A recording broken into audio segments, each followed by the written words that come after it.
বিশাল সেনাবাহিনী নিয়ে একের পর এক নতুন দেশ জয় করছেন গ্রিক বীর তথা ম্যাসিডোনিয়ার রাজা আলেকজান্ডার। পারস্য সহ প্রায় অর্ধেক বিশ্ব তাঁর হাতের মুঠোয়।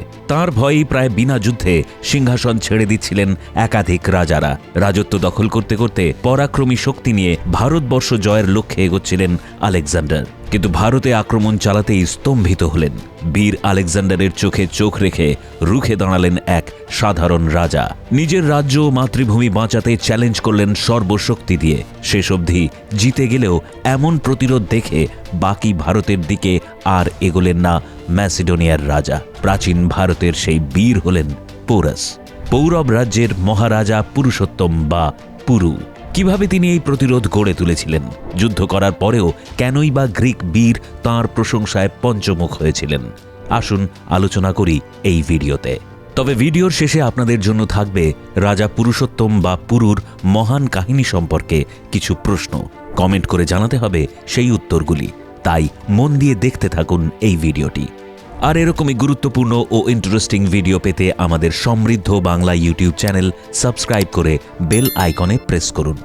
ঝিলাম বা বিতস্তা ও চেনাব বা চন্দ্রভাগা নদীর মাঝামাঝিতে অবস্থিত ছিল এই পৌরব রাজ্য।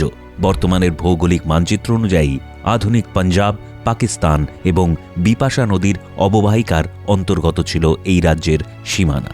ইতিহাস থেকে তাঁর সম্পর্কে খুব বেশি তথ্য পাওয়া না গেলেও জানা যায় আনুমানিক ৩৪০ খ্রিস্টপূর্ব থেকে ৩১৭ খ্রিস্টপূর্ব পর্যন্ত রাজা পুরু গৌরবের সঙ্গে রাজত্ব করেছিলেন।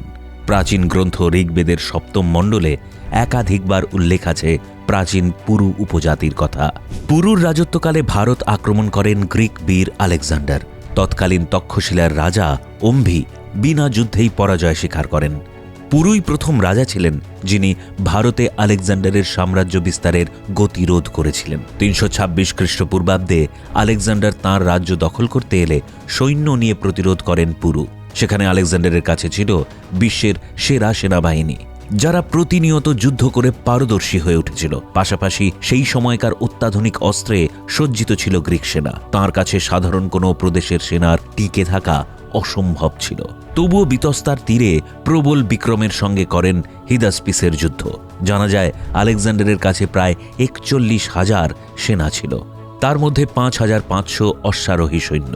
অন্যদিকে পুরুর ছিল প্রায় ২০,০০০ সৈন্য, তার মধ্যে অশ্বারোহী সৈন্য ছিল ২,০০০। সৈন্য পর্যাপ্ত না থাকলেও তার কাছে ছিল শক্তিশালী ২০০ হস্তি সেনা। জানা যায় এর আগে যুদ্ধে হাতির সৈন্য কখনো দেখেননি আলেকজান্ডার, যা তাঁর কাছে বেশ সমস্যার কারণ হয়ে দাঁড়িয়েছিল। আলেকজান্ডারকে বহু সেনা হারাতে হয় হাতির মুখোমুখি হতে গিয়ে, কিন্তু শেষ পর্যন্ত পরাজিত হন পুরু। তখন পরাজিত রাজাকে আলেকজান্ডার জিজ্ঞাসা করেন এখন তাঁর সঙ্গে কেমন আচরণ করা উচিত। পরাজিত হলেও পুরু গর্বের সাথে আলেকজান্ডারকে বলেছিলেন একজন রাজা অপর রাজার সঙ্গে যেমন আচরণ করেন ঠিক তেমনই রাজার মতো আচরণ করুন। ঝিলমের যুদ্ধে রাজা পুরুর পরাক্রম দেখে এতটাই বিমুগ্ধ হয়ে পড়েছিলেন আলেকজান্ডার যে তিনি যুদ্ধ পরবর্তী সময়ে গ্রিক অধিকৃত পাঞ্জাব অঞ্চলের সামন্ত রাজা হিসেবে নিযুক্ত করেছিলেন রাজা পুরুকেই। ঝিলমের যুদ্ধে সম্রাট আলেকজান্ডারের সুবিশাল আর মহাশক্তিশালী গ্রিক বাহিনীর বিরুদ্ধে যুদ্ধ করায় গ্রিক ঐতিহাসিকরা রাজা পুরুকে এক অসাধারণ সাহসী, নির্ভীক, দেশপ্রেমিক, পরাক্রমী মহান যোদ্ধা হিসেবে বর্ণনা করেছেন। গ্রিক ইতিহাস অনুযায়ী সম্রাট আলেকজান্ডারের কাছে সবচেয়ে ভয়ানক, কঠিন আর রক্তক্ষয়ী ছিল অনমনীয় রাজা পুরুর বিরুদ্ধে যুদ্ধ। যদিও সমালোচকদের মতে দূরদর্শী আলেকজান্ডার উপলব্ধি করতে পেরেছিলেন যে রাজা পুরুকে হত্যা করলে তাঁর আদর্শে অনুপ্রাণিত হয়ে অন্যান্য ভারতীয় রাজা যোদ্ধারা অচিরেই গ্রিক বাহিনীর বিরুদ্ধে মহাবিদ্রোহের ঘোষণা করবে। তখন ভারতবাসীদের বিদ্রোহ দমন করা কোনো মতেই সম্ভব হবে না। তাই দক্ষ রাজা পুরুকেই পাঞ্জাব অঞ্চলের শাসক ঘোষণা করে অসাধারণ চাতুর্যের পরিচয় দিয়েছিলেন সম্রাট আলেকজান্ডার। ঝিলামের যুদ্ধ পরবর্তী সময়ে আরও বৃদ্ধি পেয়েছিল সামন্তরাজ পুরুর রাজ্যের সীমানা। সেই সময় প্রায় ৫,০০০টি বৃহৎ নগরী আর অগণিত মাঝারি মাপের জনপদ ও ক্ষুদ্র গ্রাম অন্তর্ভুক্ত হয়েছিল পুরুর রাজ্যে।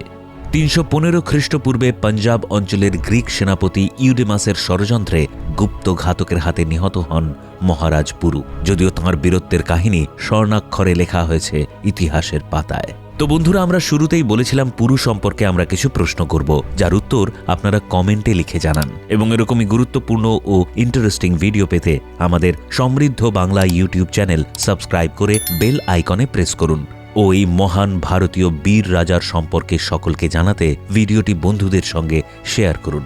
রাজা পুরু বা পুরুষোত্তম কোথাকার রাজা ছিলেন? আলেকজান্ডার পুরুর বিরুদ্ধে কোন নদীর তীরে যুদ্ধ করেন? আলেকজান্ডার কোথাকার রাজা ছিলেন?